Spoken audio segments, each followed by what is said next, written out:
Hello there, taking you back to summer, back to a destination wedding, back to Greece. If you caught my making mini makeup palettes videos or my travel makeup bag a few months ago, you will have heard me mention this wedding and the strategic packing surrounding it. So let's recap how I put those palette and makeup bag jigsaw pieces together to create a wedding guest look to celebrate in Corfu. I was away for a month, but the wedding was part of a 2-week carry-on only section of the trip with friends, so I did lots of packing planning, but still ended up slimming down my makeup and skincare even further before we left to pass those international liquid limits. All of my makeup fit into this small cosmetic case, so based on the starting pile of products, this is your sign to start decanting and depotting next time you go away. It's so nice to travel light. Okay, it's wedding day, time for a quick dip in the pool in the morning, breakfast with friends, then we're getting ready. My base makeup lineup, thanks to Muji's mini travel tubes. You can watch the decanting happen in real time in my travel makeup bag video below. Moisturizer and sunscreen started things off, of course. My travel skincare video is below too, but my first makeup prep step was Gucci's Silk Priming Serum. It gently blurs pores, smooths my skin, but it's so lightweight, and light layers were key on that 35-degree wedding day, 95 Fahrenheit. If you watched my glowy base series earlier this year, you might remember me tossing up between which bronzing tint to pack, and Danessa Myricks Yummy Skin Glow Serum in Juice Boost was the winner. I applied a thin layer for sheer dewy warmth and love the delicious watermelon scent. Then my favourite special occasion foundation, which looks and feels elevated but is also natural enough for a sheer coverage lover like me, No. 1 de Chanel Revitalizing Foundation. I only use half a pump all over my face to just subtly perfect my skin and add a glow, so imagine packing the whole bottle for only half a pump. The Muji tubes are a game changer and a lifesaver. On to my pride and joy, my makeup masterpiece, my DIY palette. Palette and pans are from Artist Kit Company. You can watch the behind the scenes making of on YouTube and in my most viewed Instagram reel of all time, thank you. So going in with Merit the Minimalist Perfecting Complexion Stick in June to add a touch of extra coverage around my nose and chin. I'm still using this palette in my makeup bag months later. It's amazing how well it's held up and lasted because you really only need a light finger pat to pick up product. You're never digging in or applying any pressure, which helps keep the palette neat too.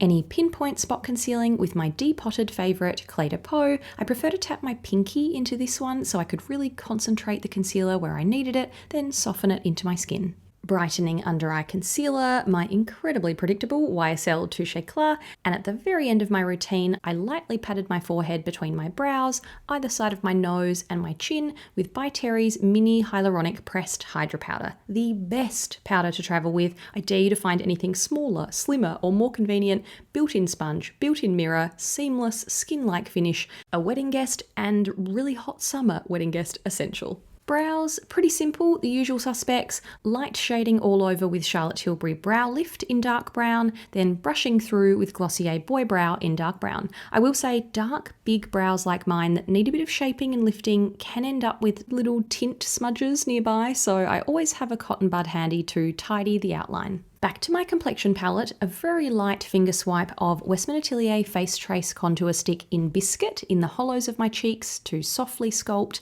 then a few smudges of Merit Bronze Balm in Clay on my cheekbones, temples, hairline and bridge of the nose. It melts into the skin effortlessly, so it wasn't something I was afraid to apply straight from the pan with my fingers. I gave myself nice blush choices in this bottom row and ended up applying a summery cocktail of several shades. A little Nude Sticks Nudies Matte in Sunkissed as a base first, a rosy terracotta matte cream so it has more lasting power, some Westman Atelier Baby Cheeks in Chouchette next from memory just to take the tone in a more peachy, fresh direction, and the main event ended up being this mini Milk Makeup Lip and Cheek Stick in Enigma on top, a pretty rosy beige with a dewy finish, and it was tiny enough to take with me and refresh my cheeks later on. Even on a long hot day, I don't think I did. I was having far too much fun and layering those blushes meant the flush lasted longer. If you cast your mind back to my second makeup palette making video, I depotted eyeshadows and lipsticks to play with on the trip, but when packing push came to shove, that palette sadly stayed behind in London in favour of slimmer shadow sticks.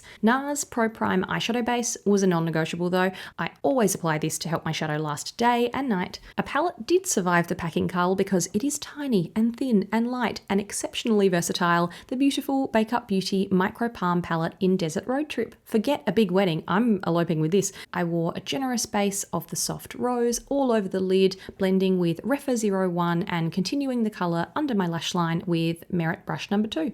Then a fun last minute on the day eye-enhancing ombre smudgy liner decision with this unexpected couple who are actually so well suited. First, Laura Mercier Caviar Stick in Desert Sand, a stunning long-wearing orangey copper shimmer close to the lash line and under my bottom lashes too, a dream summer colour.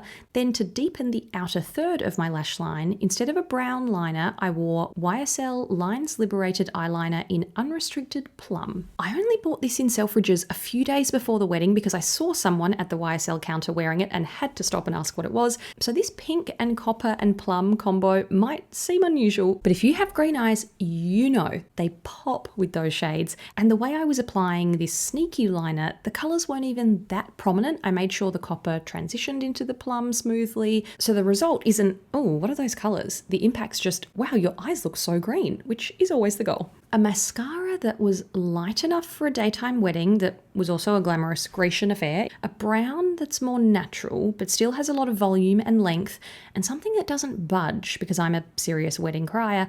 The answer had to be YSL Lash Clash in Uninhibited Brown. I packed Chanel a volume but bought another Lash Clash in London last minute because I love it so much, for richer, for poorer. I hope you're proud of me for only packing 2 lipsticks for 2 weeks in the end, one My Lips But Better shade and one red. I'd had Merit Signature Lip in Vermilion in mind as the wedding lipstick in the lead up, but ended up going for Bobbi Brown Crush Lip Colour in Italian Rose on the day, just a better fit with my dress. This formula and shade are like my comfort product at this point. I don't feel whole without it, but it still impressed me. I usually wear a couple of subtle swipes, but really building it gave me such a beautiful rush of natural rose that I could reapply easily but didn't have to worry about as it wore off. To finish, body. Back in my Glowy Base series, I talked about Elle Fanning's incredible Met Gala glow this year, created with this L'Oreal Lumi Glotion in 901 Fair, all over her décolletage and collarbones, and because my dress had straps and a square neckline, I went full Elle and did the same. The fact that my body sunscreen underneath, Ultraviolet Extreme Screen Body and Hand SPF 50+, also has very fine shimmer in it, helped with the glowy limb goal, as did the sweat,